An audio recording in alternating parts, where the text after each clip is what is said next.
Today is that collective day of action, and I could report that there are people in Aruba, Barbados, Belize, Cuba, Curacao, Dominica, Grenada, Guadeloupe, Guyana, Haiti, Jamaica, Martinique, Puerto Rico, Republic of Dominica, Dominican Republic, St. Lucia, St. Martin, St. Vincent, Suriname, as well as us here in Trinidad and Tobago, who are doing something to make this collective call for the Caribbean to be a zone of peace.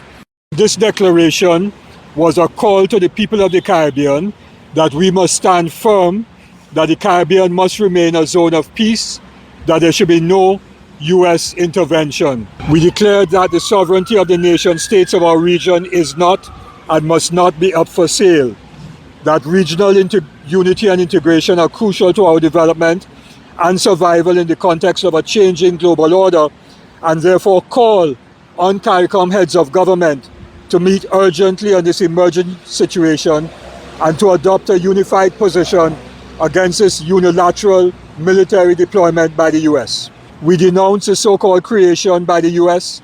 of an international coalition against narco-trafficking, as it is a seed of an alliance of a minority of states in this hemisphere that will be used to create some cloak of legality under the OAS to intervene in Venezuela, as was attempted and failed through the so-called Lima Group. And we further call on these governments not to allow the US to use their countries as a military staging point to attack any sovereign state, and in this instance, Venezuela. We denounce the extrajudicial killings that the US claimed it carried out of 11, of course that now has gone up to more than 27, suspected narco traffickers, and insist that the stopping of the trafficking of drugs, humans and arms must be done through interdiction and the legal process, with the criminals tried in courts of law and convicted on the basis of evidence seized.